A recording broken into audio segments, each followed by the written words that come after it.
Good morning. The old Buzzard's back with you again. I want to do another video. This time it's going to be about some service and maintenance kind of things. I've got 43 or 4,400 miles on my rig right now. I've only had the skid plate off once to replace it, but I want to take it off again now to clean underneath the chassis and be able to check U-joints and carrier bearings and all that. But I've never had the bed off, and I understand it's pretty easy, so I thought I'd pull the bed off too and be able to clean up anything that's stuck under the bed. I need to do a full service, differentials, oil change, air filter, spark arrestor, those sort of things. And I thought maybe it would just be an interesting little video to put together to show you those sorts of things. So anyway, I'll try and keep this one brief, but you never know what's going to happen. I have a hard time making anything brief. So anyway, I hope this is something that you can use and that you enjoy. Thanks for watching. Okay, we'll start out with skid plate removal. That's pretty straightforward. Well, that battery's about dead. So we'll plug a new battery in and go from there. So I have them all the rivets replaced with number 14 self-tappers. It shouldn't take too long to get them all out.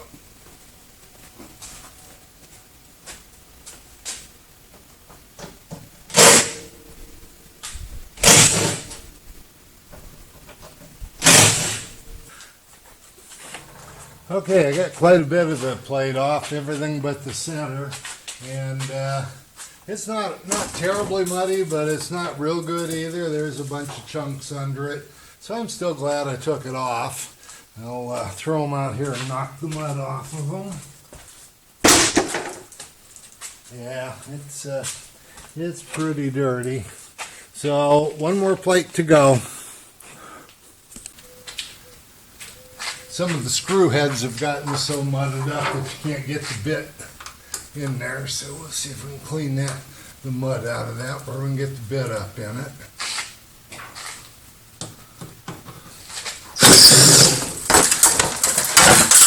There it goes! Okay, well, a bunch of crop fell out from it, so now we can have a look. Okay, skid plates are all off, and I've already swept up the mess that it made underneath.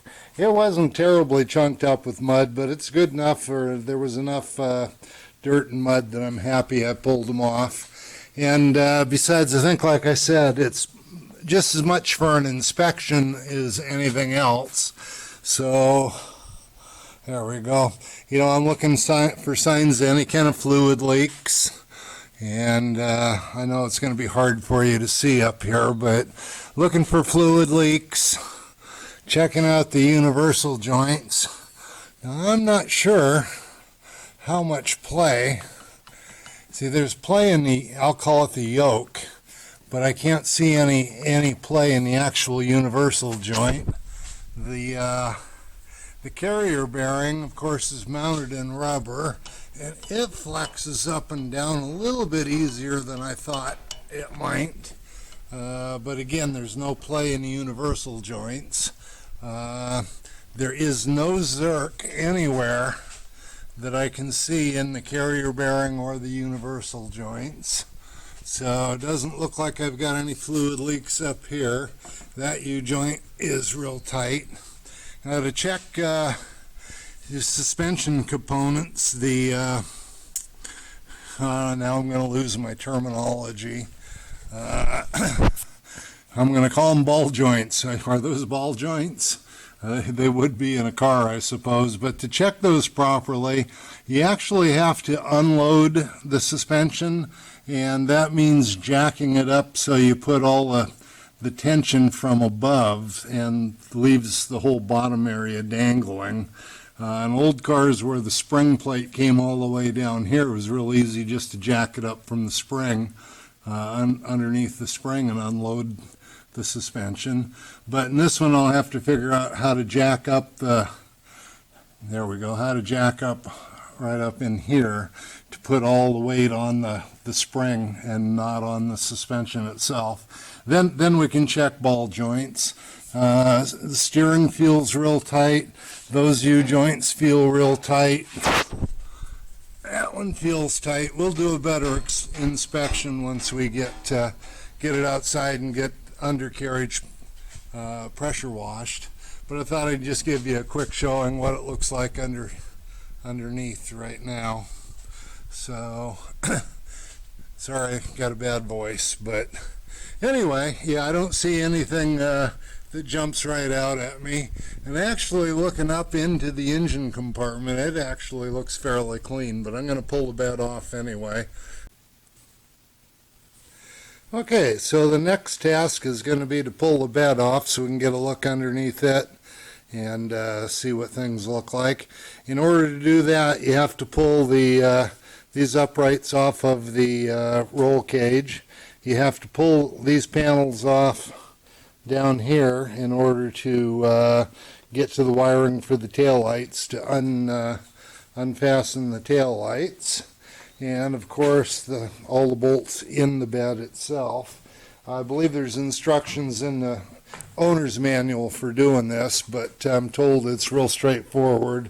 So we'll just start popping these panels and whatnot off, and we'll see what happens.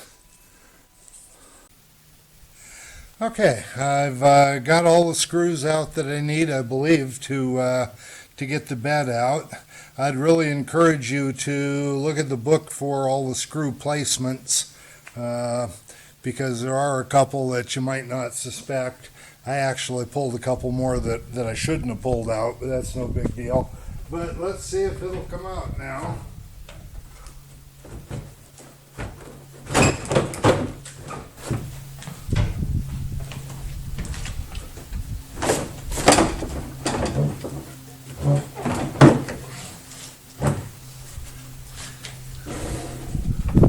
Yeah, you see now.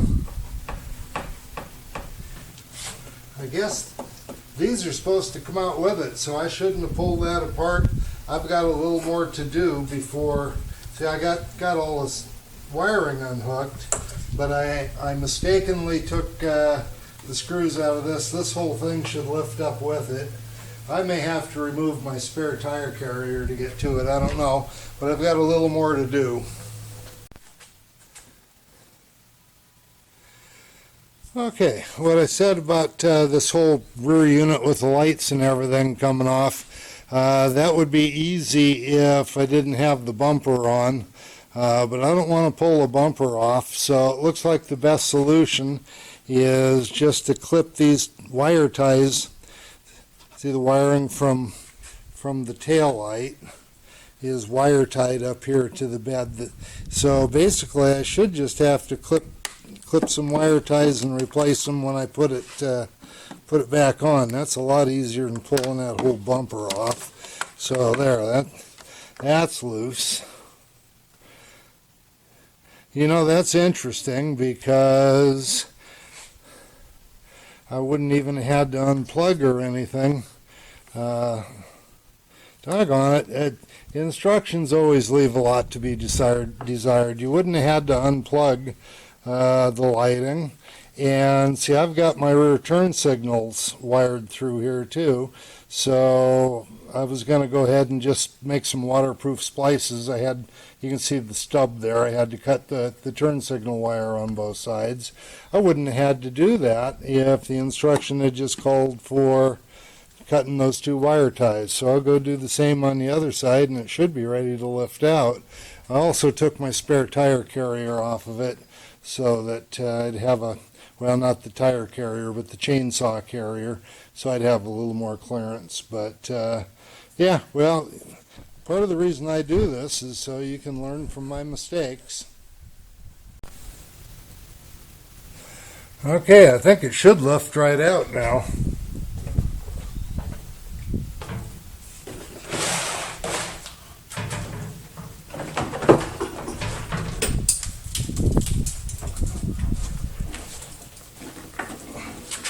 There we go.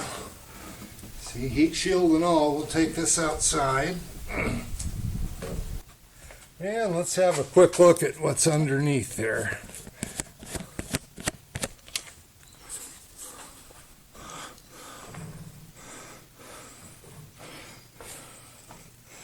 There, that's, you know, I'm glad I pulled it off. I think this is worth doing and getting things cleaned up. So, yeah, it's pretty interesting. Anyway, that's what it looks like underneath the bed. Okay, let's do a quick recap of what we did yesterday. I'm not sure how well the camera I used yesterday worked. I might have lost some stuff that I thought was important, but so I'm going back to my old little Chinese GoPro to do the recording. Anyway, a quick recap. First I took the skid plate off. Skid plates I've got all cleaned up. I just did them with the hose and a brush. So yeah, those are the 3/8 Can-Am upgraded plates. I used number 14 screws when I put them back on instead of the rivets, and it was real easy to get off. So, and all those number 14s had stayed torqued really well. A lot of people are concerned about using self-tappers, but that's what some of the aftermarket guys used, and it worked out well with me. Oh, I haven't cleaned up the bed yet. It's actually not too caked up in mud or anything, so I was pretty happy to see that. The heat shield is, that heat shield's a lot thicker and sturdier than what I imagined, but it's not too mudded up either. So that I'll definitely pressure wash. You know, I received some warnings about pressure washing, and I understand those warnings. You certainly don't want to penetrate the coil packs or any of the electrical connections, but there's a number of things here that I want to get real clean. In fact, I'm going to put some soundproofing around the CVT intake, because I think I hear a lot of noise being transmitted up that tube. It's a hard plastic tube up here, so it transmits noise like crazy. I think I'll put the remaining soundproofing that I've got around it, see if I can dampen it a bit. But I also asked for recommendations on what kind of cleaners to use, and of course, you know, I got about 1 million different answers. So I ended up just going out and buying well, it must be 2.5 gallons of Simple Green. So I'll Simple Green the thing down, see how it does. Maybe I'll hose it off with just a hose first. Because I do hear your warnings about the pressure washer. I gave one guy back a little bit of guff. I told him, yeah, I use Q-tips in the ears and I run with scissors too, but there's a place for pressure washing. And you know, just as an example, usually when in the winter where I wear my rain gear to do pressure washing, I'll have the wife come out and squirt me off with the pressure washer. If it doesn't hurt me, I don't think it's going to hurt the equipment too much. You just have to make sure you understand how far away you are and how wide a tip you're using. And you know, from far enough away, it's just raindrops. You get right down on it and it'll cut plastic in half. So you have to understand what you're doing with the pressure washer and use it wisely. But that's just kind of a quick recap of where we're at. So I'm going to start soaking it down with Simple Green.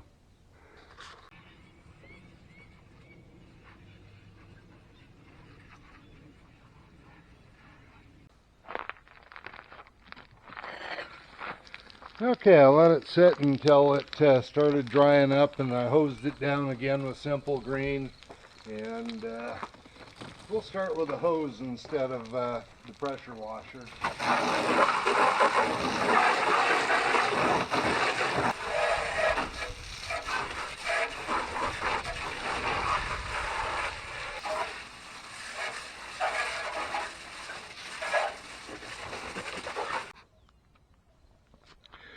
Well, that seemed to get all the chunks of mud off.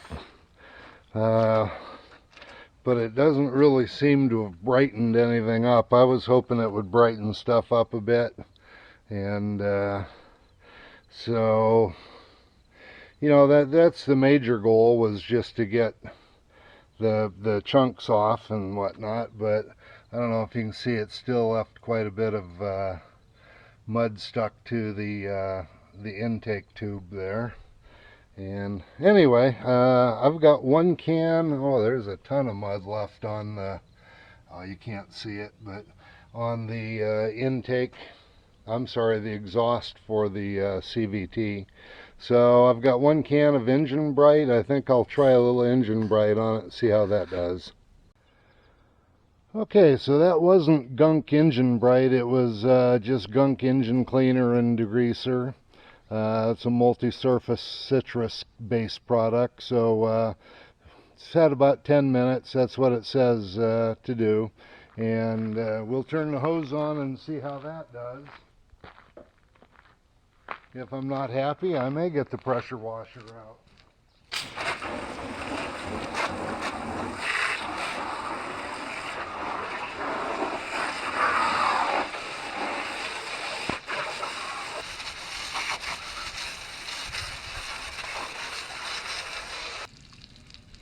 Well, that may be a little better, but I'm not sure how much better.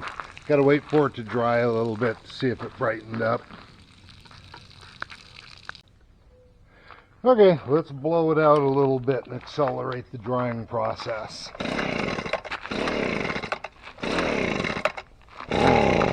Oh.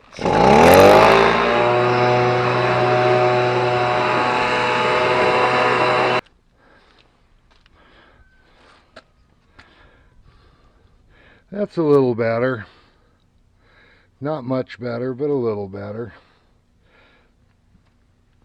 So I was really hoping to get the aluminum case brightened up, and looks like plastic valve covers and manifold. I was hoping they'd brighten up. I don't know if it's worth getting a pressure washer out for or not. I'll definitely pressure wash the underside. Now look at the oxygen sensor. It's still mudded up, almost makes it look like it's rusted up. So maybe I'll hit that once more. Okay, this time I'll go over it with my old parts cleaning brush here, and we'll see if that brightens anything up.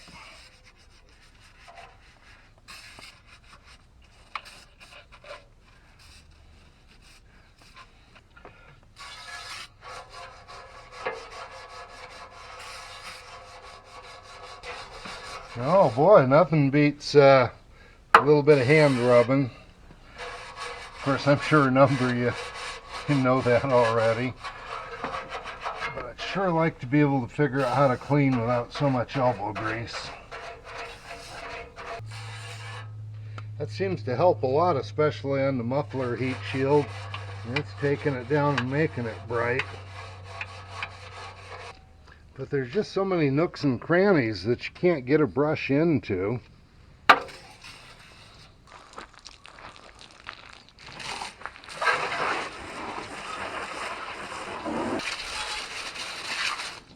Okay, we'll let that dry again.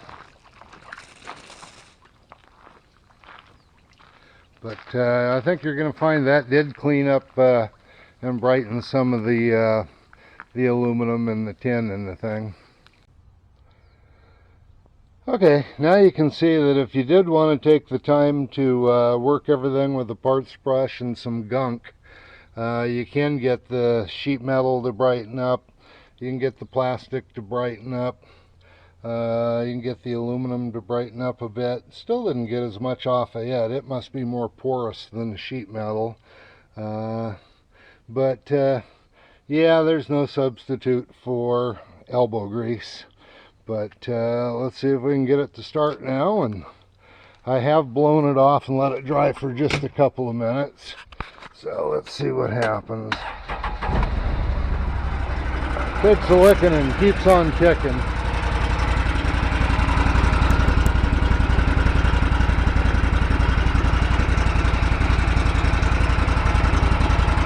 That's a pretty quiet motor. I like that. So we'll let that run until she warms up. And next step's going to be to put it on the lift. I wasn't really seeking perfection here. I just wanted to get all the mud out of it. So the next step will be to put it up on the lift and pressure wash underneath. That one I'm definitely going to use the pressure washer for. Okay, if you've watched my videos before, you've seen how my lift works and everything, but time to put it on the lift and get the pressure washer out.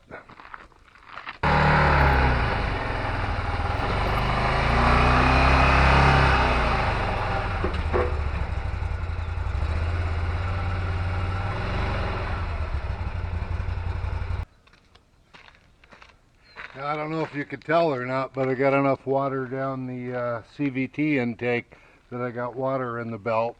And that's okay. Part of my maintenance plan is to pull it apart and clean the clutch again anyway. So let's bring the thing up.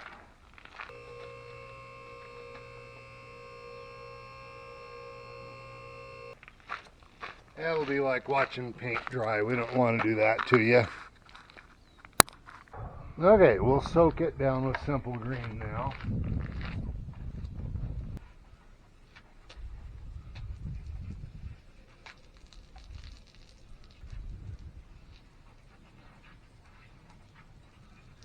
Now we'll get the pressure washer out. Now let's see what kind of mess we can make.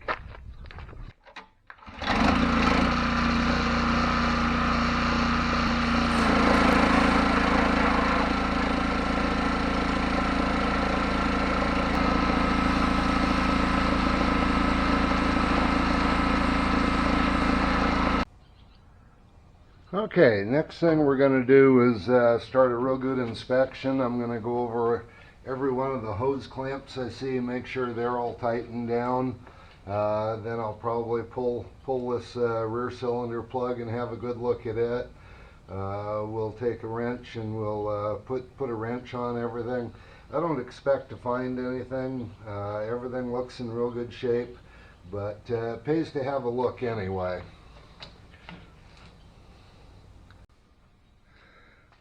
Okay, I've been over the whole thing, checked every hose clamp, put a wrench on everything I could put a wrench on. Everything was tight. I could not get any kind of turn on any nut or bolt or hose clamp in the whole thing, so I'm real happy with that. I think I'll pull the spark plug out now. We'll check, see what it looks like after 4,000 miles. But one thing I wanted to share with you through my own failures in the past, you always want to blow the spark plug holes out before you pull the plug out. I've actually had gravel get down inside of a cylinder, and it's not a pleasant thing. So there's the plug. I don't know if the camera's going to focus on it real well. Yeah, it might. But there's the plug. It's burning a light tan color. That's a good burn as far as I'm concerned. I'm kind of surprised it's not a fine wire electrode or anything like that. See, what did they use? NGK DCP-R8E. But I don't see any lead buildup. Well, of course you won't. I guess I'm used to servicing aircraft where they still use leaded fuel. In an aircraft, you every 50 hours you got to pull the plugs and dig the lead out from around the insulator and the body. But that actually looks real good, so I'm not going to invest in new plugs. I'll look at the gap and make sure it's gapped correctly. But I'm just going to put that back in. I kind of thought 1,000 or 2,000 miles, like the book calls for, is way too aggressive. Today's spark plugs should last a lot longer than that. Anyway, that's what the plug looks like. Okay, the plug gap called for 28 to 31 thousandths of an inch, and it was right at 30, so it's pretty much dead nuts on. And that's another sign, I think, that it hasn't worn too terribly much burnt the electrode down too terribly much. Okay, so that plug looked real good. I'm happy with that. When I pull the front cover off where the oil filter and everything is, I'll check the front plug too. So anyway, there you go, spark plugs. Okay, next up I'm going to change all the fluids, differentials and engine. So might as well do that while I've got the skid plates off. But let's see, let me get back here where I can see. Right here is, that'll give you kind of a reference, but right there is the differential oil, or rather not differential but transaxle oil. Up here will be the engine oil. There'll be a hole in a skid plate that you access that. And then up front, let's see, where is that little plug? Just a little plug, I believe, right there for the front differential. So we'll get all three of those changed, and we'll kind of continue our inspection down here while they're emptying.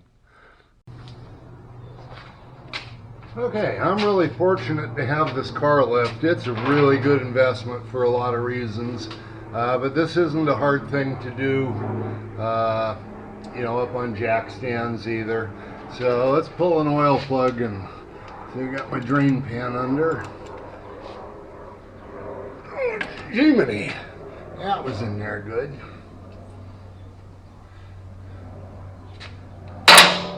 Get my rag. Oh yeah, of course, that's why I put the gloves on. But so we'll let that drain for a while. I did let it warm up for 5 or 10 minutes. Not sure it got all the way up to operating temperature, but the oil is definitely warm, and anything that was in the oil still suspended in the oil. I think that's the most important part. You get it all stirred up, so if there's anything in it, it comes out with the oil instead of resting on the bottom. So yeah, I didn't get too oily. My glove saved me. But we'll let that drain for a while, then we'll clean up around it. Now, I did not get the kit. In fact, so I don't have a washer with it. But there's a magnet. Let's see if you can see that. There's a magnet inside the plug. You want to check and see if there's any metal shavings or anything in that magnet. This still looks real clean, so everything's good. That's a good indication of engine wear if you start picking up a lot of metal particles in that magnet. So there we go. We'll let her drain. Okay, that's pretty much all drained out. That's the engine oil. What I was going to say before, and I think I distracted myself, is that I didn't buy the oil change kit, so it doesn't have a new washer for the drain plug. And my dealer gives me a lot of crap about that, but I don't care. Through the years, it's been very rare for me to buy either the whole kit or a separate washer for the drain plug, and I've never had one even seep, let alone leak. So you guys make your own decisions about whether you want to put a new gasket on this every time. It's kind of a crush washer or something. So anyway, I've already cleaned that. We'll wipe it down again, and we'll put the plug back in.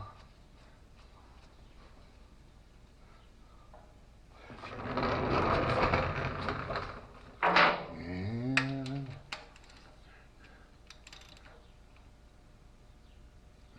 now I got to remember, don't dare start the thing until I get oil in it. But we can move on to the rear transaxle now. So, okay, we'll move the camera. Okay, transaxle looks like it is the same size plug, and it's how many millimeters? 17 millimeter. So let's see what kind of mess we can make with transaxle fluid. Gear oil. Jeepers creepers, that one's tight. So don't over torque them when you put them in. There we go.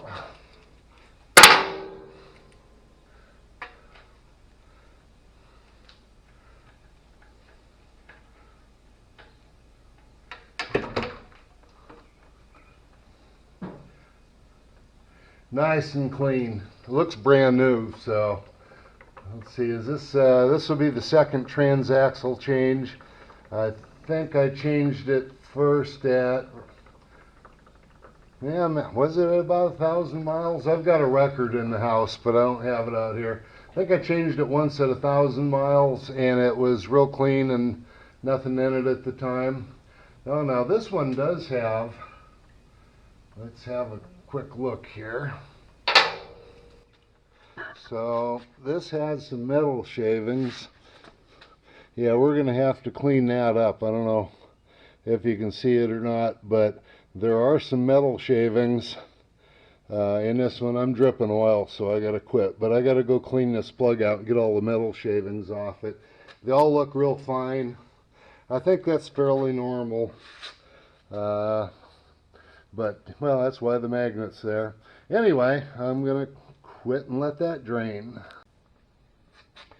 Okay, so I cleaned the, let's bring the camera out here where you can see a little better. But I cleaned, it pointed towards the sunshine, cleaned it out with a little bit of carburetor cleaner to get all the oil out of it, and then used the compressor to blow the metal particles out. It was kind of a real fine slurry of metal particles. It's not exactly what you want to see, but on the other hand, I'm really sure that's fairly normal. You know, I'm not a professional mechanic, so don't take anything I say as the gospel, but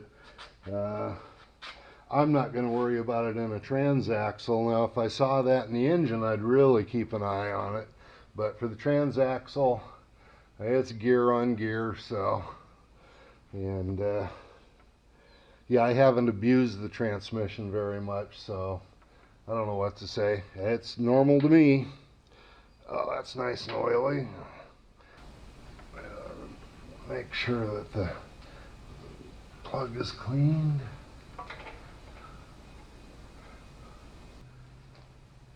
Where'd it go?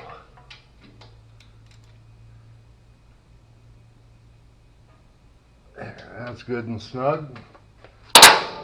And off to the front differential. Okay, the front differential, let's see if we got the camera right.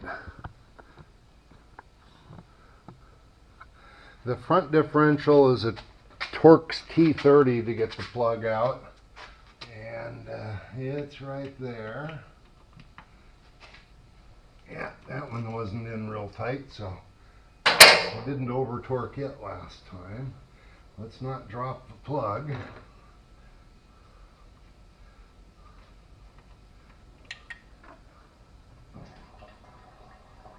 And there it goes. Yeah, it looks nice and clean too. I don't think there's a magnet on this one, but the plug's nice and clean. Where'd my rags go? Yeah, we'll let her drain.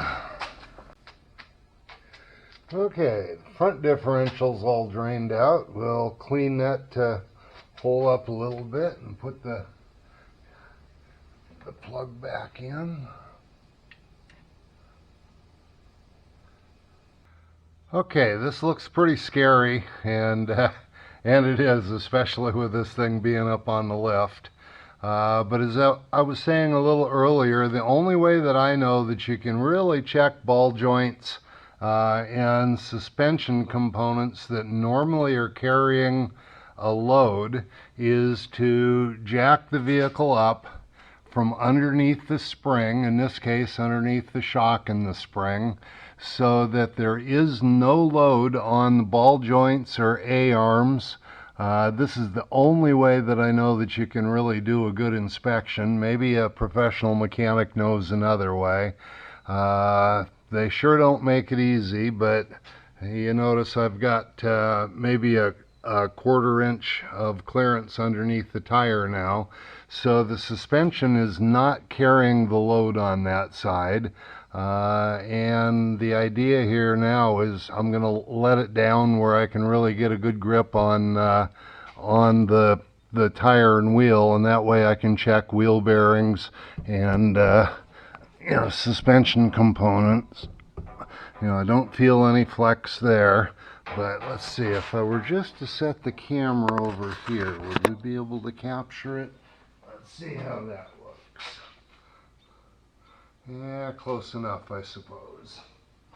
But, yeah, I don't want to wiggle or pull too terribly hard, but now...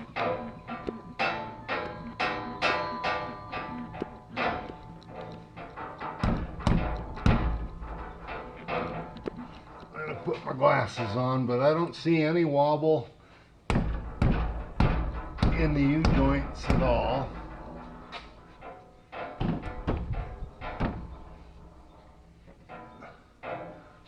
So I think everything's nice and tight with the suspension.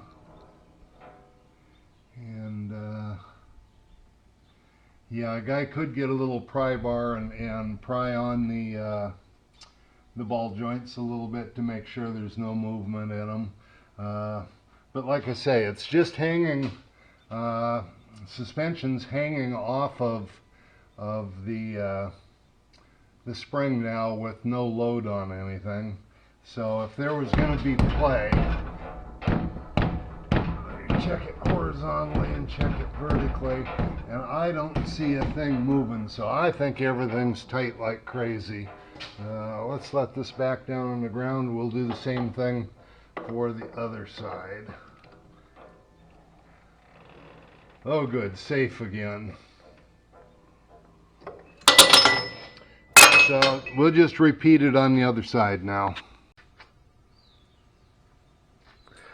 Okay, now it's time to shoot a little grease to it. I know a lot of folks debate on what's the best kind of grease. You know, personally, I kind of believe that just greasing it regularly is the most important thing. I don't care, cheap grease, expensive grease, lithium grease, boat trailer grease.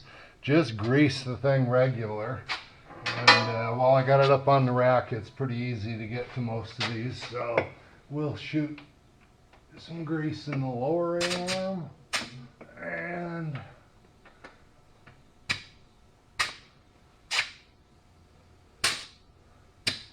oh, there's a lot of grease in that one. Oh, lots of grease in that one. Did I say a lot of people say you should jack it up and squirt grease in them when you don't have any load on the thing? You know, and I'm a believer in that too, but not today. I'm just going to do it from right here. One more time on this one. This has been the tough one. So, the ball joints have no zerks. The steering linkage has no zerks. The sway bar is easier to get from the top. So anyway, you get the idea. Go through and grease all the zerks up real good. I think I'll move to the back now. Yeah, there's more zerks back here than there are up front. Oh, that one shot out real quick. Didn't squeeze any water out of it, so that's a good sign. See, I got the upper and all the lower ones. Yeah, so all I got to do now is remember to get the front sway bar. Now I'll go over it with a paper towel and get all the excess grease off. I hate to let it accumulate because it just collects dirt and dust and rocks and stuff and just doesn't look nice.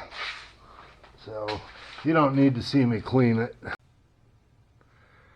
Okay, I'm thinking about what I want to do next. I just spent probably 20 minutes or a half hour just removing all the excess grease that pumps out around all the bushings and whatnot. Pretty sure I got them all except for the top sway bars, which are easier to get from up above. Probably ought to comment about the brakes. You know, I've looked at the discs real well. None of those are scored at all. I can't quite see the pads from down here. You pretty much got to get wheels off in order to see those. But that is something I did do not too long ago. Oh, I see some more grease that I didn't get cleaned up. I think the next thing for me is probably going to be to put the skid plates back on. Everything's tight down here. Nothing's loose. So that'll be just about it. Oh, there's a little more grease on a disc brake too. So yeah, be real careful. It's real easy to get grease on the discs. So look at those real closely before you give up, or you might get a surprise with a rig pulling one way or the other because of grease on the brakes. So okay, that's where we're at. A little more cleaning and then I'm going to put the plates back on. Okay, I gotta tell you, I'm exhausted. It's 90 degrees outside. I've been doing this all day. Must be 2 or 3 o'clock in the afternoon. Actually, this is the third day of goofing around with it. But I really want to get it back on the road. It's all lubed, it's all clean, skid plates are back on.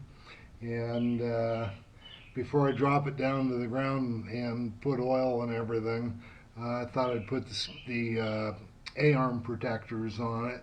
So these are the A-arm protectors here. We're working on the rear, and you start out by putting a bunch of clamps around the A-arms in the appropriate places. It's kind of surprising. I use mostly clamps. This side, let's see, which way does it go? It goes up like, nope. Oh, come on. Now that's going to be embarrassing. It goes just like that, and there's only one, that's interesting, only one bolt. Is there even one bolt? I thought that was lining up right there. Okay, I've looked the instructions over for a second time, and as usual, Can-Am instructions suck. The A-arms that are on my 18 model 50-inch trail more closely resemble what they put on the sport model. I don't quite understand that. There's one bolt that actually is going to go through a tab that's welded into the A-arm. The rest of everything goes mounts with these clamps that I've already put on. But let's get it started and see what it looks like. You know, it's more like a test fit than anything, I guess. But yeah, it should go right in there. And so up through there. I'm tired. Through there. Yeah, this is going to be a booger. You're not going to want to watch me struggle with it. You'll figure it out yourself. Okay, the rear A-arms are on. You can probably tell how tired I am now. It's just getting hotter and hotter. But the only tips I've got for that putting those things on with clamps are a booger, and the instructions are not right. It says for a 50-inch machine there's 4 clamps that are supposed to go on it, but in one of the places where the clamp should go, there's actually a gusset in the A-arm that's already drilled for their carriage bolts. So of course the carriage bolts go up through the plastic so that they don't get hooked on anything. You wouldn't want the nuts down. But they're also lock nuts, so the only way to really get the things to cinch up without just spinning is you have to drive the carriage bolts up into the plastic, which isn't a big deal. The hardest part was getting the clamps pinched so that you could get the bolt through both halves of the clamp, or both sides of the clamp. So I'll move on to the fronts and we'll hope those go a little easier. I see I got my tripod crooked, but what the heck. I'm just about done. I'm going to get the fronts on, and to heck with putting the bed back in and the oil in. Anyway, that's all for right now.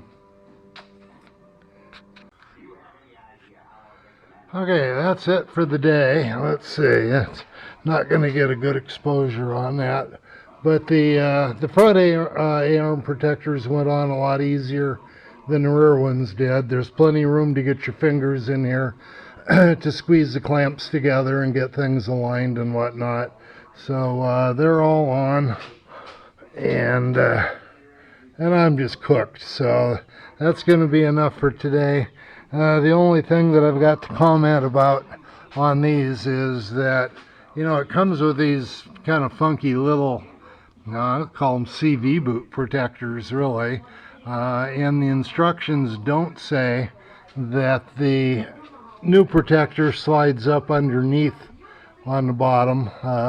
It's real easy to figure out that's what they intend, but they're all on, it's all done. The bottom's complete, so I can let the thing down now. But like I say, I'm fried. It's time for this old man to go in. So anyway, that's enough for today. I'll start again tomorrow. Okay, time to fill the front differential. This might actually be a little easier if you were to take the front passenger side wheel off. I've got a socket stuck into it now.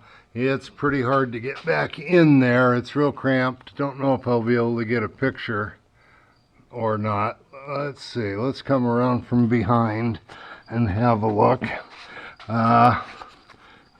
See if that's any better.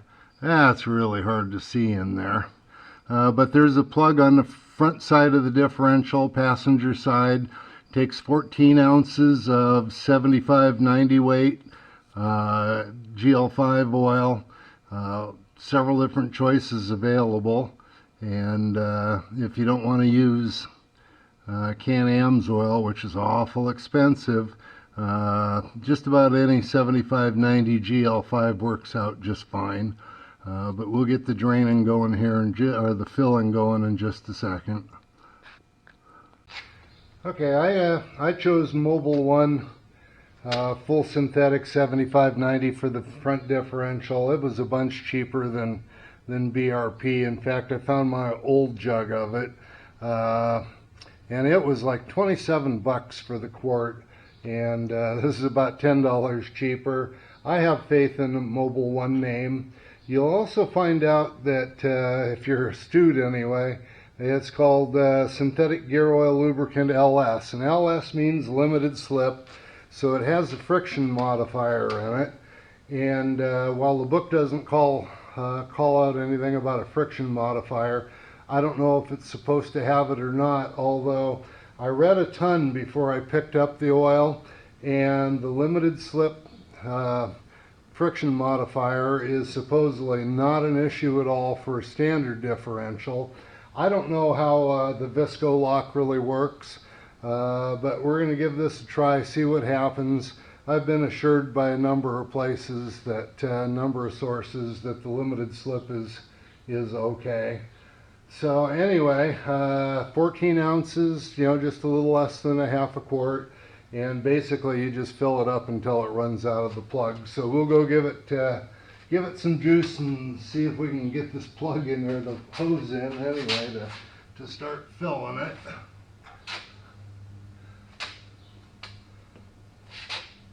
Oh yeah, that's going to work out just fine. Which way should we go? We'll go from the bottom. Oh, yeah, I see oil pouring out of it. That's not really what I wanted, but let's see. How are we going to... Doggone it. I didn't keep a close enough eye on it, I guess. But we know it's full. There we go. Plug started in. I make a mess every time. This is not unusual for me. And that's snugged in. Come on out of there. There we go. Okay, just cleaned all my skid plates up. Now I got oil inside that one. Such is life. Anyway, that's that. So front differential's done. Okay, this is where we fill the transaxle. It takes just a little over 2 quarts of, I believe it's 75/140. Again, any GL rated gear oil is fine for it. But so we'll fill it there. I gotta go get a funnel and get it cleaned up. But it is one of the things a lot of people don't know, and because a lot of motorcycles are the opposite, but you check it from the dipstick full in position. And I believe that's true of the oil and the differential. So a little over 2 quarts. We'll get a funnel and start pouring it in here in a second. Okay, I got a nice little funnel all fashioned up with a piece of hose taped to the end of it, so that we got a nice clean thing to pour through, and time to pour some oil.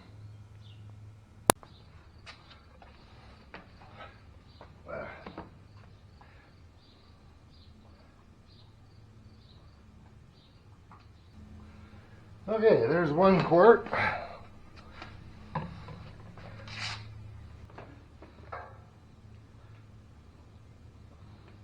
I'm going to stop just a little bit shy of 2 full quarts. Let things settle out for a minute, make the funnel quit dripping. Then we'll check just to see if there was more oil trapped in there. And never know if the specs you read in the books are exactly right, but we'll let it settle for a minute. Okay. Then we'll see if we're even on the stick yet. So always wipe everything off real good, both sides, the dipstick and the threads on the other side. So let's see if we got anything even on the stick. Oh shit, we do. Yeah, it says it's over full. Gosh darn it. That's supposed to take over 2 quarts. And I drained it thoroughly, so what the hell's the deal? I hate it when that happens. Let's stick it without screwing it in this time.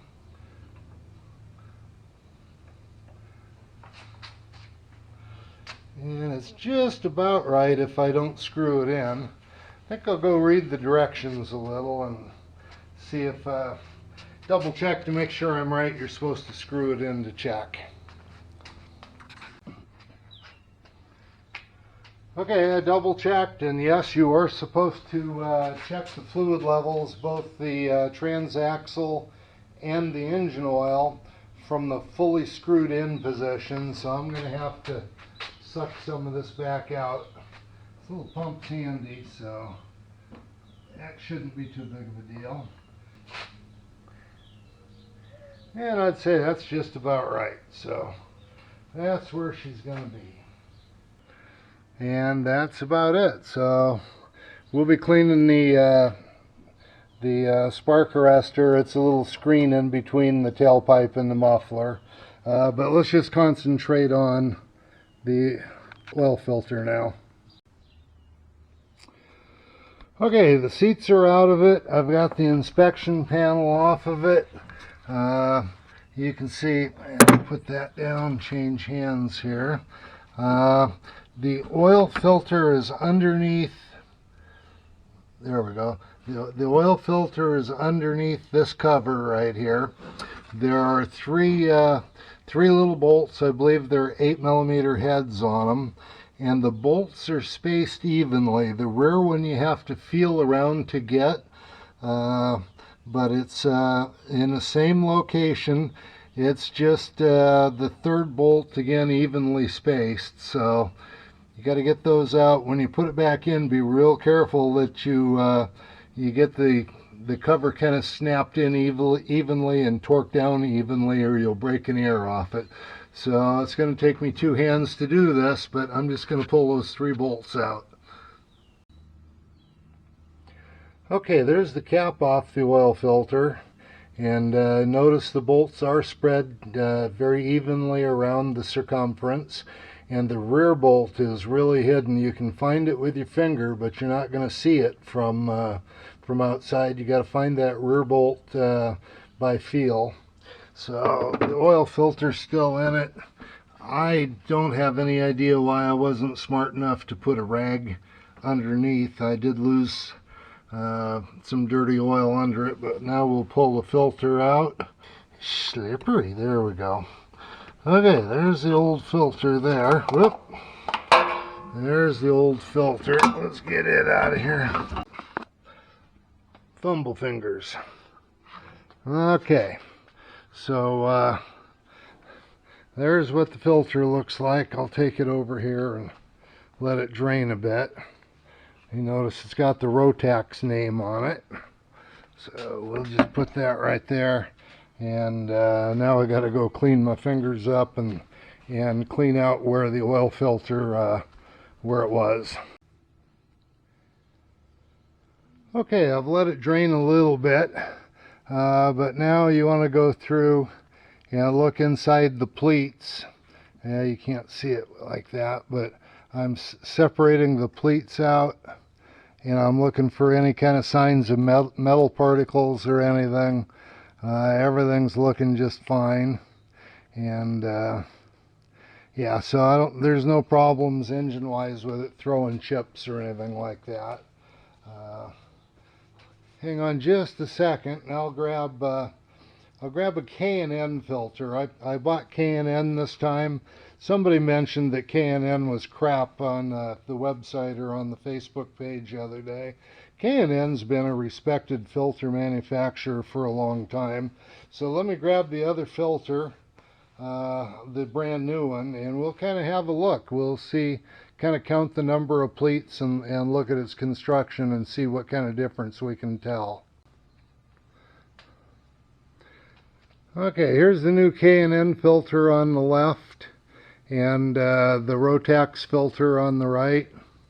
And the first thing I notice, you know, the dimensions are identical. I would hope so, but there's a little more steel to hold things together on top here on the stock filter, and the same would be true on the bottom. The number of pleats, well, I'd have to literally count, but they're pretty darn close with the number of pleats in the two filters. When I look at the top, the rubber is nearly identical, but down inside, the relief valves, filters have a pressure relief in case the filter gets real plugged up. It'll allow unfiltered oil to flow through it. A little different design on the K&N as opposed to the stock filter. About the same number of perforations in the internal, the perforations. You can see the holes inside of it. But, I can't tell better or worse. I kind of think, though, that maybe the K&N is constructed a little more cheaply. I'm sure it's going to be very adequate, but if there were no brand names on anything, well, I don't know, but I may well pick the Rotax over the K&N. But it's certainly not enough difference to say this K&N's a real cheap filter and the Rotax filter's a superior filter. So I don't have any hesitation in using it, but I might just try a stock filter again next time. So that's a comparison of the two filters. Okay, so I rubbed a little bit of oil around the rubber seal that goes, facing inwards, to help it slide over the little stub that sticks out that puts oil in the filter. And then it's the placement of this that's real critical. Getting this thing back on where all three bolts, there. See, now I can tell I've got no gap at all. We'll line those up. I have no gap at all between the filter cover and the case, and it seems to be seated evenly. So now it's just a matter of snugging those three bolts down again. But that's where some people get things broken. They don't get it seated down evenly all the way around, and they start torquing on it and snap, one of the ears goes off of it. Okay, so we got them all finger tight right now, and now it's just a case of snugging these down very evenly. Well, I just can't get my hand in there. Yeah, it's a two-handed job. Can't record it. Okay, if you want to get in a fight with somebody, ask them what the best motor oil is. You'll get about 18 different answers. But based on some testing I saw on the internet here not too long ago, which was pretty significant testing, they did cold flow, hot flow, boil off, all kinds of different tests on it. The Pennzoil Platinum series did really well. The rest of them that were real close to that were not brand names that I'm familiar with and don't think I can get around here. But I picked the Platinum Euro Full Synthetic 540. And maybe if I'd thought about it a little more, I would have used 040. 040 is Can-Am's recommendation for year-round oil. And that would have done just fine. Obviously, when it's hot, it's the 40 weight that's important. When the oil is cold, it's the lower number that's important. So, yeah, I'll probably hear about this, about how Pennzoil's crap, but that's not what I've seen evidence of. I wouldn't have thought it until I saw those tests myself. But we'll start out with about 1 3/4. Because it's probably going to be just like the transaxle, where, you know, the capacity, I guess, is the dry capacity when it's brand new, and obviously you can't get all the oil out of it. So we'll start with about 1 3/4 and see where it comes up on the stick. And I expect it to check falsely high because the oil filter is not full yet. And that's the part I hate, starting it up before the oil filter gets filled, because it'll run with no oil pressure for 10 or 15 seconds. And I don't like that, but so we'll let the oil from the funnel drip down in for a minute. I hit the full mark exactly, but it's not going to be full. Well, it might be. It might get, the oil filter will take it down a little bit. But then you're supposed to check it from the screwed in position. So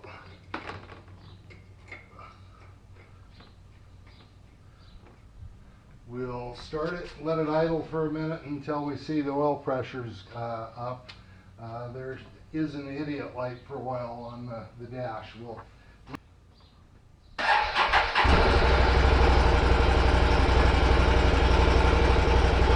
And there's the oil light. Oil light's out already, so we'll let it idle for just a minute. So that picked up oil pressure a little quicker than what I expected, and I'm happy about that. So let's stick it and see what happens. Yep, she wants a little more oil, but let's let it sit for another second. We'll try it one more time. Let everything get drained down into the bottom.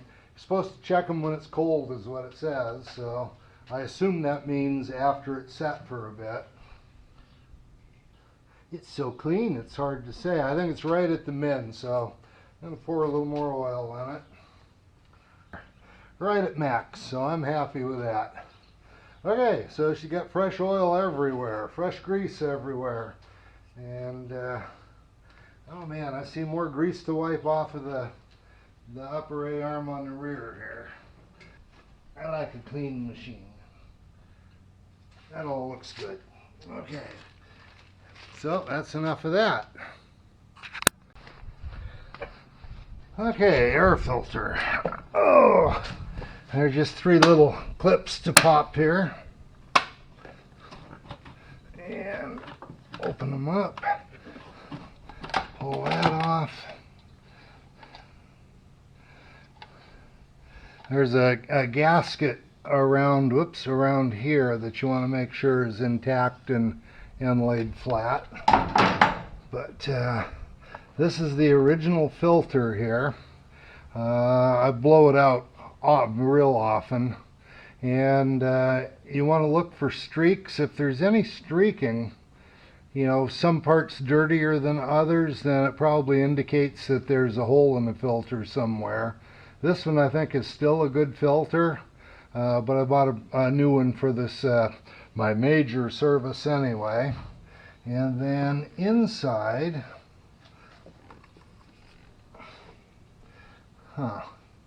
you know, well, that's not the inside of the, so if you stick your hand way in there, where the filtered air is supposed to be, if you pick up any dust at all, then it's just clean as a whistle where the filtered air is. I don't pick up any dust on my fingers at all. Just a triple check here. No, it's clean. So I take a damp rag and I wipe all the dust out of it. And get it all cleaned up. And where the seal goes, where that little gasket pushes. Okay, looks like brand new on the inside. Should have had the filter sitting right here. There's a brand new filter. I'll keep the old one with me when I go on trips or something where I don't have a compressor to blow it out. I'll have the other one with me so I can just swap filters in mid-trip. Anyway, you just put it in there and you can feel it go over the lip and seal. The spout is still nice and flexible. And oh, I haven't wiped it out yet, so we'll make it nice and clean. I wonder if a dealer takes the time to really clean stuff up like this. I don't know. I should check on them sometime.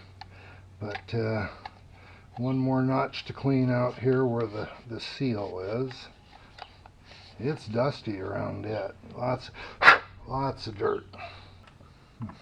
Something doesn't feel quite right. Whenever something doesn't feel right, double check. Make sure everything's good. Let's pull that back out. The height of the two are exactly the same. So we'll put that back in. Yeah, I just didn't have it seated all the way in. And the snout down. And one more time. There, that feels a little more normal. 1, 2. That's an air filter swap. Okay, so the speed sensor is something on the service list. And that's the speed sensor right there. The muffler sits over the top of it. It looks like a Torx, one Torx screw to loosen the bracket up, and then I assume it pops up. You're supposed to clean that every 1,000 or 2,000 miles. I've never had it out. I wonder, should I attempt? You know, I cannot imagine how that could get dirty. It's inside of sealed case. The oil has always looked just fresh as a daisy. If anybody knows why that really needs to be cleaned so often, let me know, because I'm going to decline to clean it. Thing's been running like a champ anyway, and I just can't see how it would be dirty. So yeah, that's one I'm going to decline, although I want everybody to know where it is and that it's supposed to be cleaned. Okay, the spark arrestor. The first time I cleaned it, it did have a little packing material stuck in it. I don't expect to find anything in it this time, but it might have a little carbon or something on it. Let's see, can I get up here? I got it a little ways up on the rack. Oy. Okay. And of course the exhaust system gets so hot that a little penetrating oil goes a long ways. Because the bolts get a little corroded. In fact, the instructions say to use new bolts every time. That's another one I ignore, as long as they're in good shape.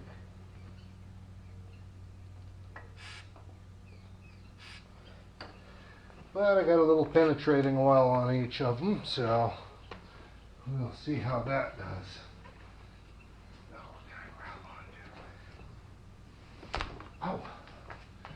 Okay. 13 millimeter, and that's about the same as a 1/2 inch. So let's see if we can get these little boogers off.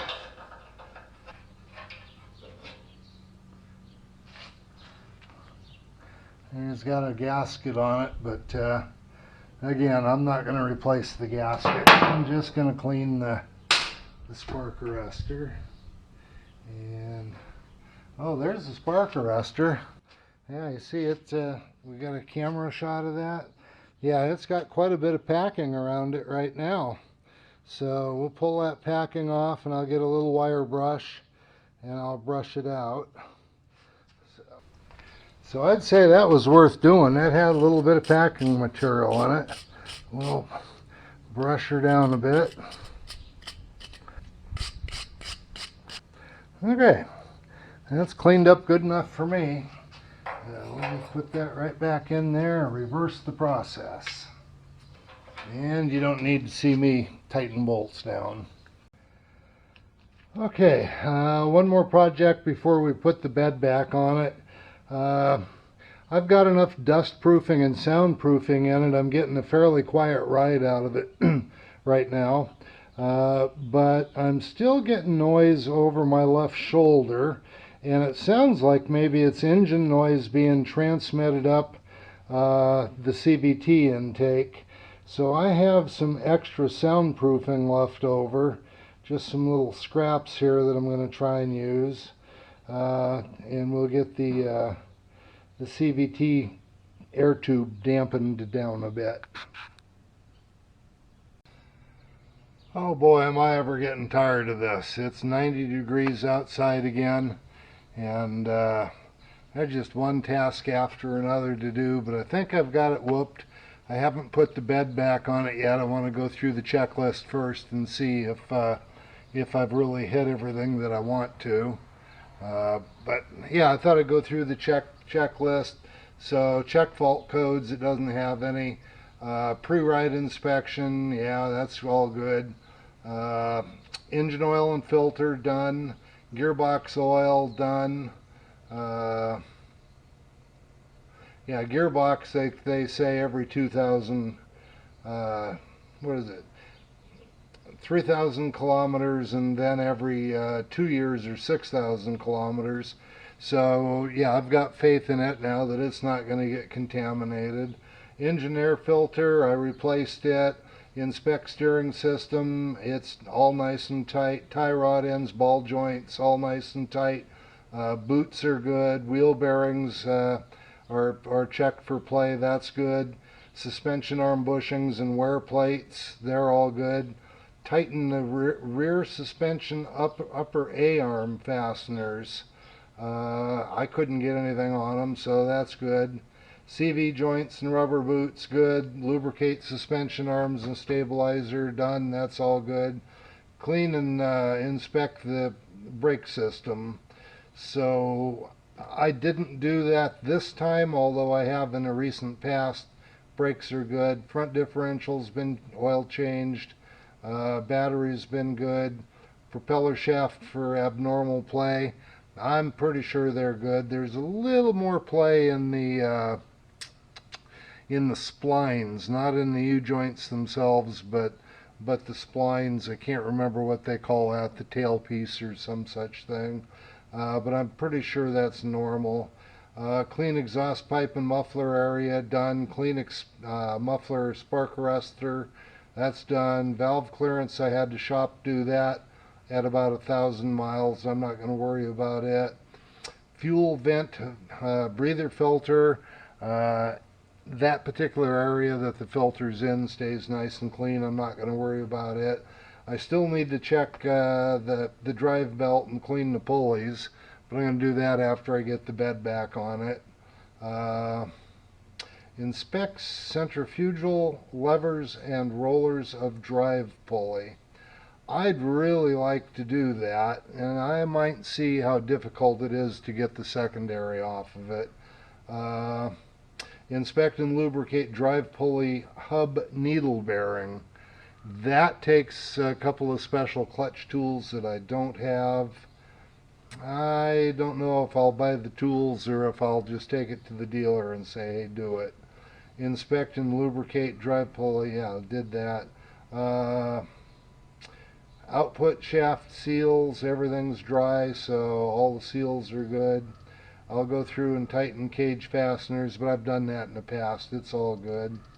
So don't have to replace cooling system yet. It's still topped off. And there's no leaks anywhere.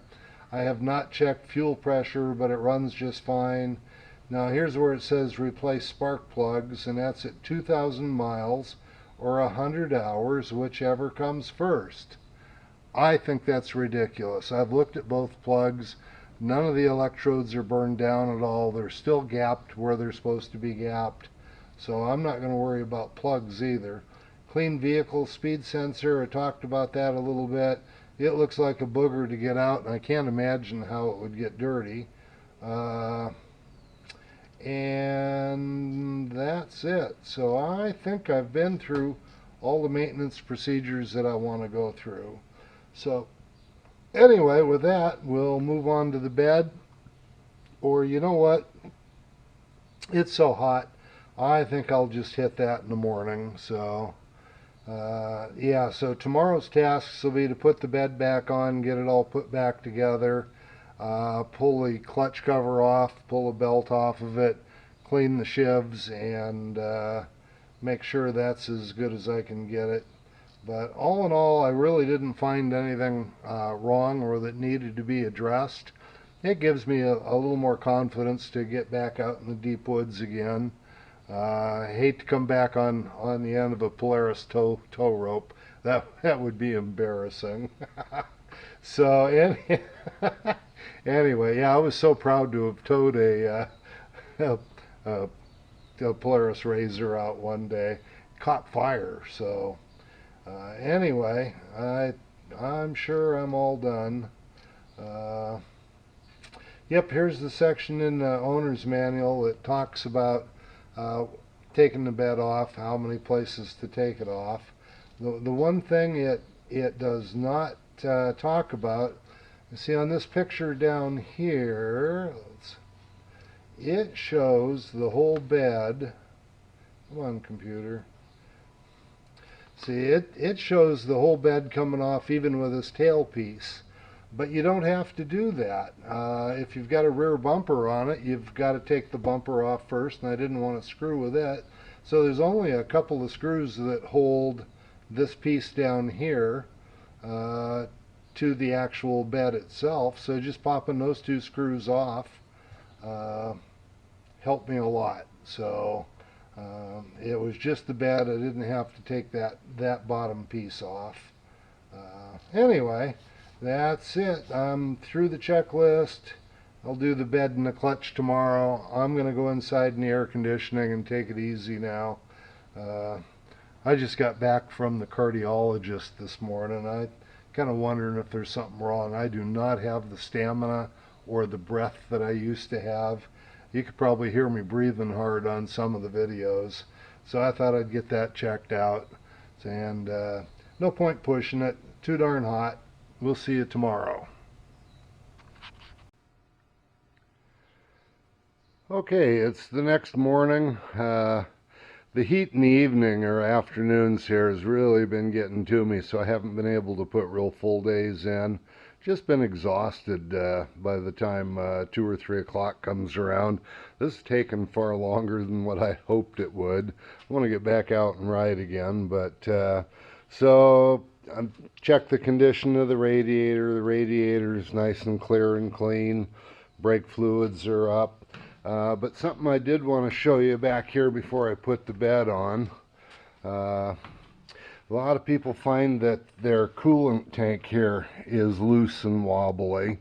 And I would imagine that if you find that, you can kind of see where it pushes down into the slot here. And then it clips in on both sides. If your coolant overflow tank is a little bit loose, I would just push it down a little harder.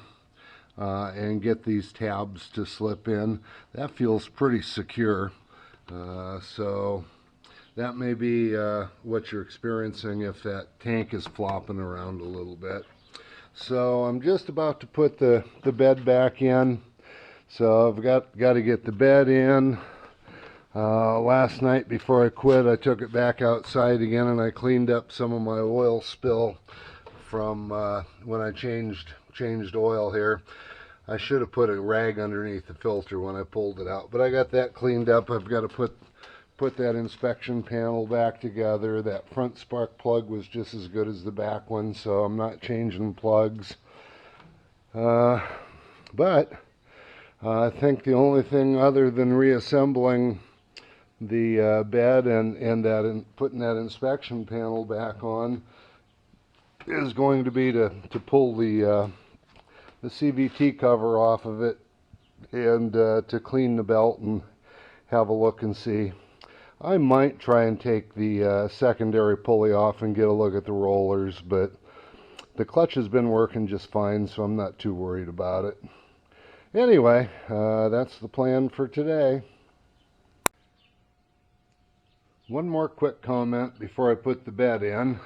I think I mentioned in another clip that I tend to hear a lot of noise right over my left shoulder, and I get the feeling that the CVT intake tube is just transmitting a lot of noise up from the engine.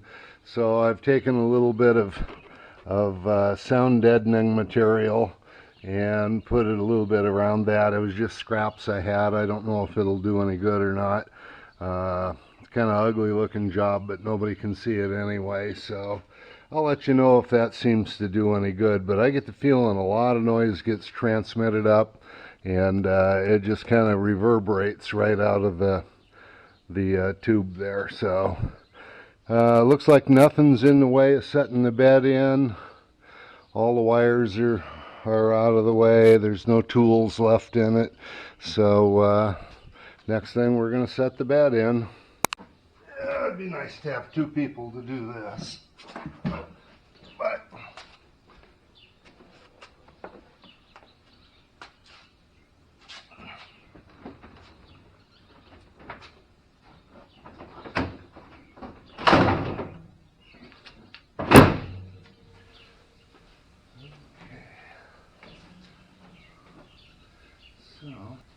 okay, I think it looks like it's sitting down correctly.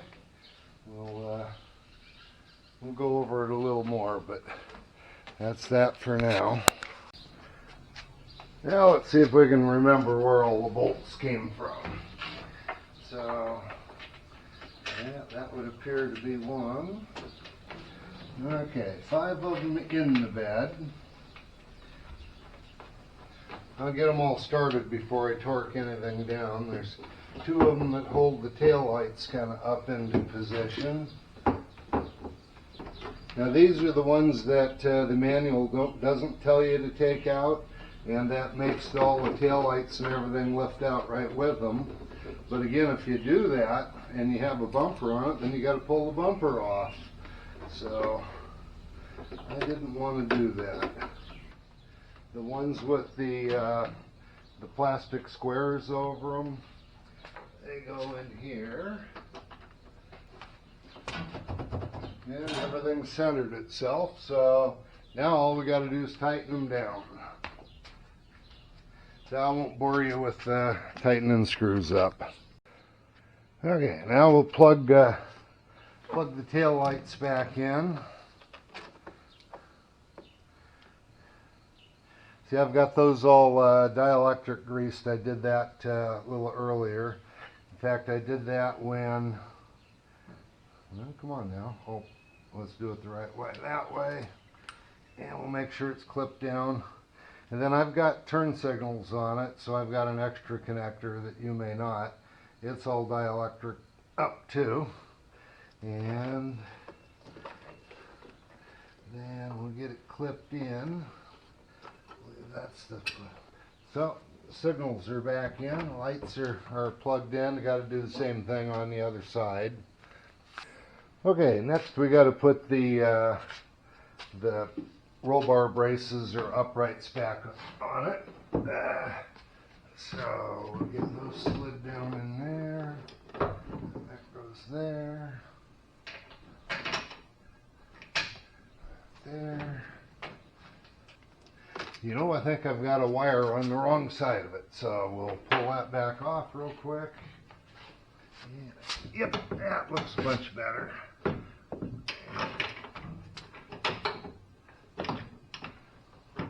Okay, so torque them down, repeat on the other side. Okay, time to put the plastic back on. These are these little just push clips. You get an idea where they are. In fact, if you're afraid of pulling the plastic off, the book shows you where the clips are so you can get under it, maybe with a plastic tool, or if you can't get your fingers under it or something, but they just pop in.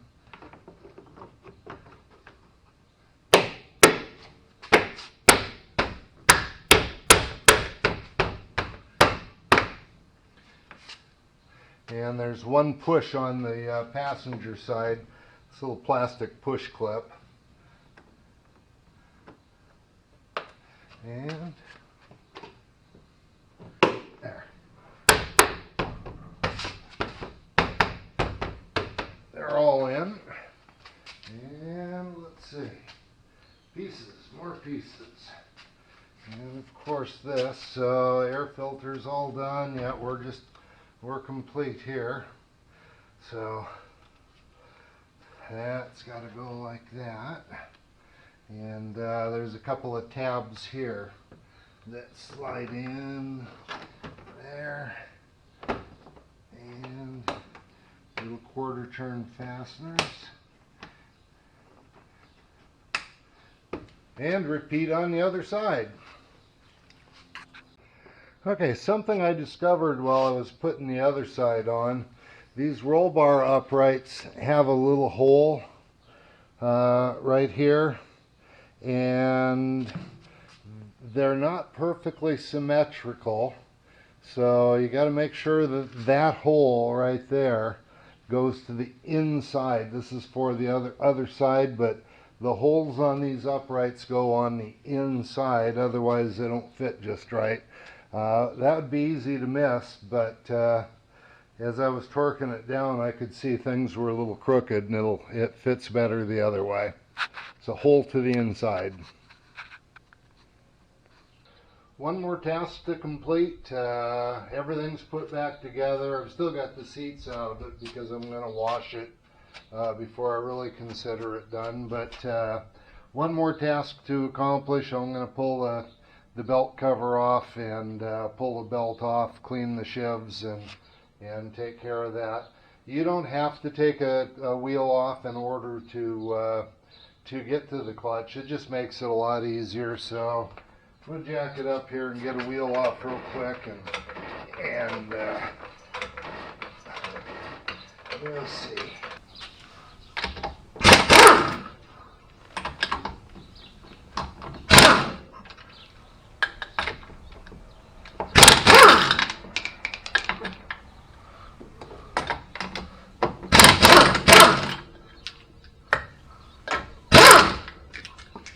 Okay, let's see, I can get in here and look at the brakes now too. Yeah, there's a lot of pad left. So I'd suggest that you do this once with the tools that are supplied, just to make sure you can get them all with the tools that you have in the rig.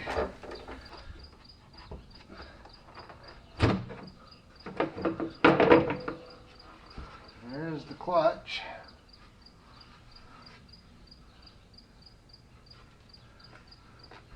I have a little tiny mark on the inside here where the primary has touched the case, and it was that way the last time I took it off. It doesn't look like it's progressing at all, but I wonder why that is the way it is. So I will have to I think I'll take a picture of that and show my dealer and see if it's anything they're worried about, see if it requires some attention. But Yeah, the clutch has been working so good, I don't think I'm going to worry about pulling the secondary off and looking at the rollers unless I have some kind of a problem when I go to take the belt off. So anyway, now I got to get my clutch tool. I'll be back in just a minute. This is what the clutch tool looks like in order to compress or decompress, whatever, the secondary so you can get your belt off. The bolt portion of this you generally find in your tool kit, and then this bigger piece was in my glove box when I picked it up. I understand a lot of people aren't getting that supplied. I don't think that's quite fair. That's kind of like selling a motorcycle without the tools required to get the chain off. This is also dual purpose.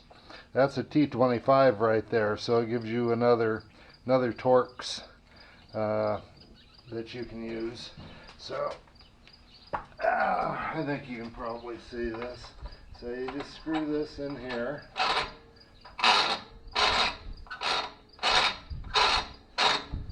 Bottom it all the way out.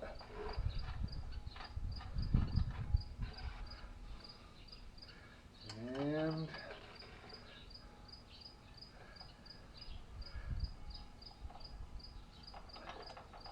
screw that in until it bottoms out. You don't need to put excessive pressure on anything, but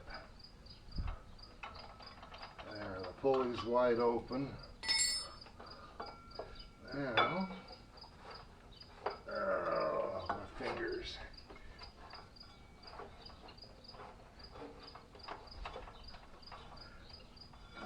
There we go.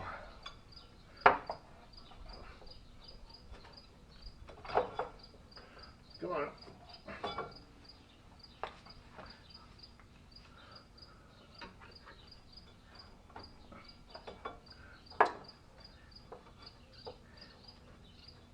This part should be easy, but I think I got to confess something in this point.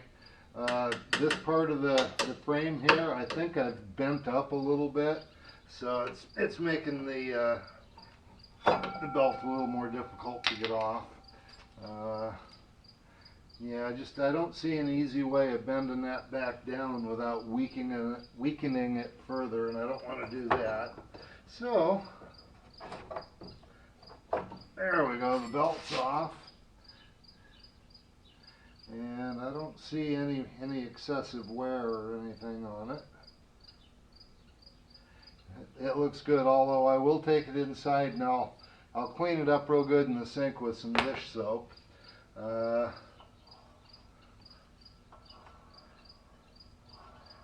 Bearing sounds good. Of course, this is right on the crank, so we're not going to get to spin that real easily. But I will go get a Scotch-Brite and something to clean the stuff off. I'll also clean all the dust out of it. So that's it for right now. We'll start by blowing it all out. Holy moly. Probably ought to have a dust mask on. Whew.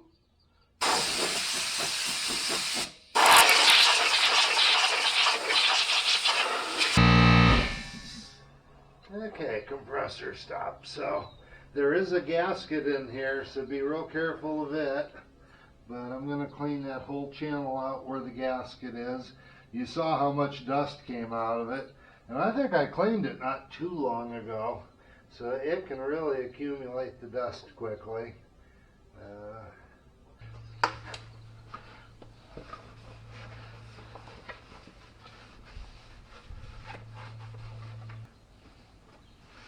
It all looks good. So now I've cleaned the shivs before with acetone, but acetone can eat plastic up, so you don't want to get acetone on anything. This time I think I'll just go over it with denatured alcohol. That ought to be a little easier on everything.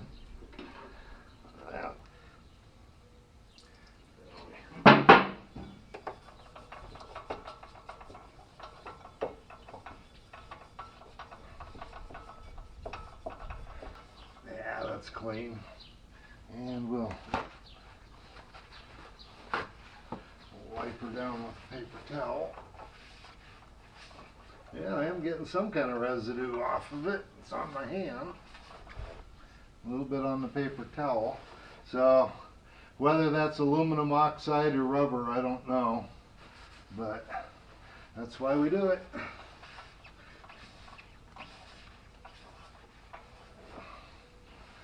And the back side of the shell.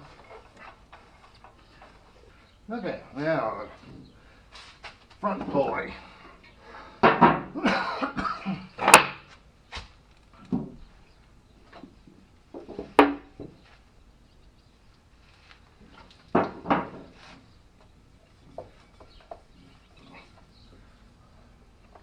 Okay, I think I've been all the way around. We'll wipe it down.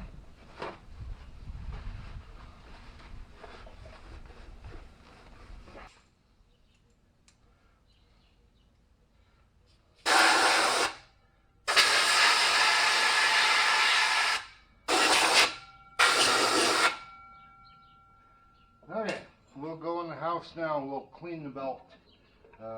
Basically just dish soap and kind of a Scotch Brite on the sides of it too.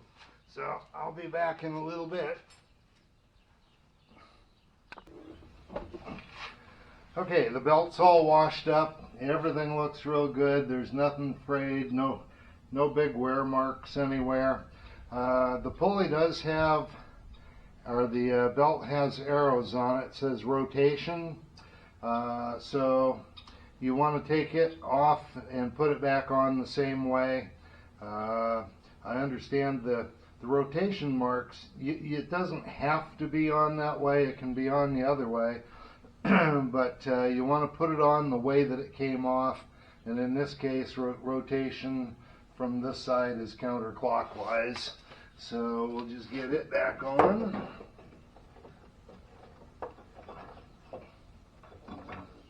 There we go.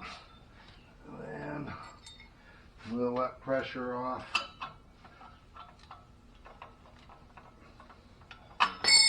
Yeah. We'll let pressure off of this.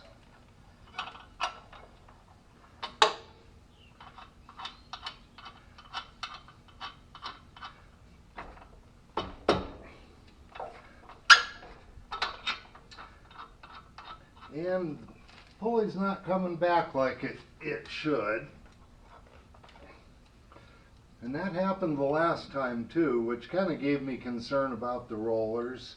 Let's put some pressure on it from over here and then back it off.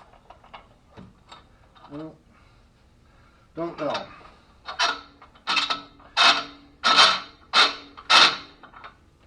But I do know that the last time that happened to me, I tapped on it with a rubber mallet and it came back out.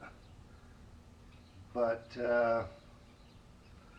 as soon as I started it, everything popped into where it belonged. So, do I dare start it right now and see what happens? Let's put some chocks in front of it, maybe jack it up a little higher, start it and see what happens. Yeah,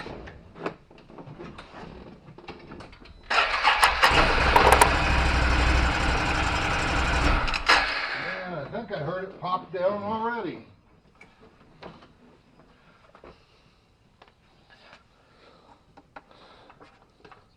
Nope, it didn't. So we'll try that one more time.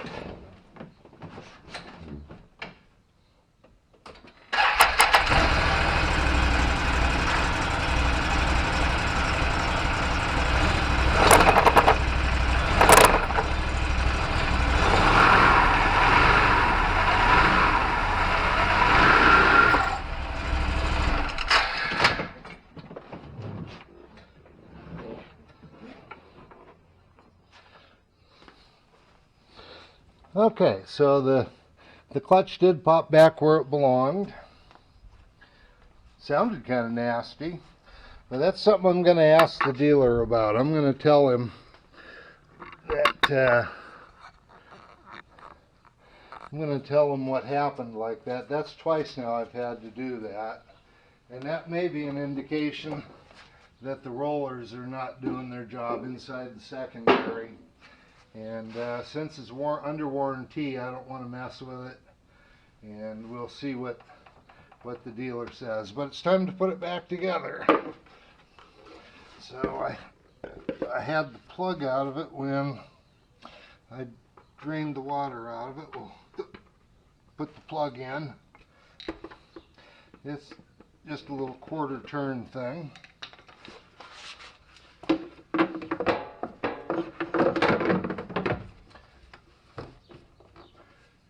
And I did look at the gasket. The gasket is in perfect shape. Let's see, do they still have a little never sees on them?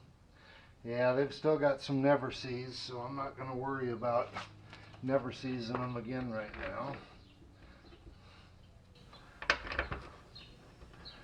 So it doesn't take long to clean the clutch out. Use a standard torque sequence. It's in the book if a guy wants to look, but you know, don't tighten anything up until you get them all just barely down. But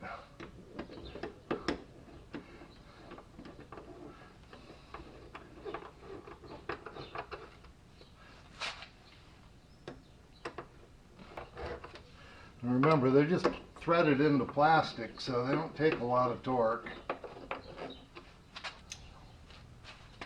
So we'll just kind of put some finishing torque on them now. And I know somebody's going to say, hey, you're not doing it in the torque pattern, but it's all snugged down first. Yeah, that one wasn't terribly snugged. Oh.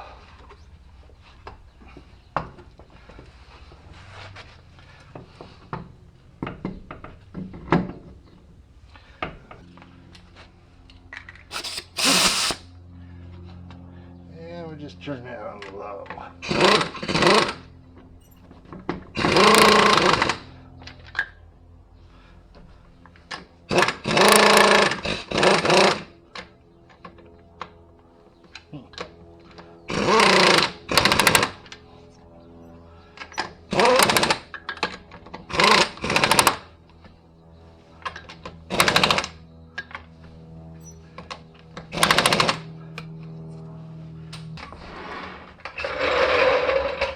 Now we'll go get a torque wrench and finish them off. I think 70 or 75 pounds.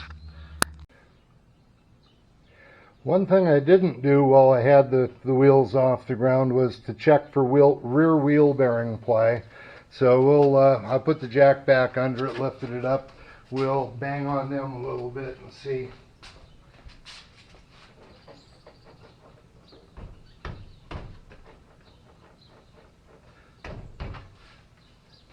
I don't get no rattle or no movement out of the bearings there.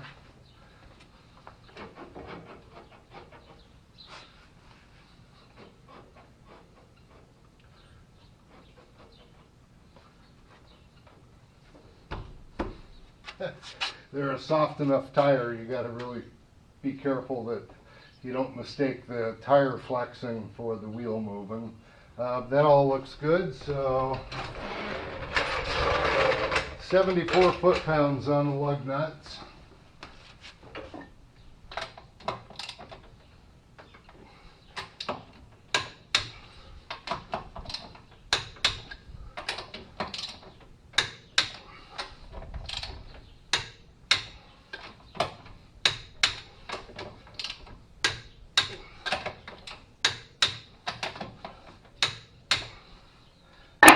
Okay. You know what? I think it's all done. I'm going to go drive it for just a little bit, recheck all the fluid levels, give it a wash job, put it all back together, and hallelujah. What was that, 3 days or 4 days of goofing around? If a guy had the energy, that's probably a 2-day job if you're working full 8-hour days, but I just don't have the energy anymore. So anyway, time to clean some tools up, take it out, check fluids, and call it good. Bye-bye.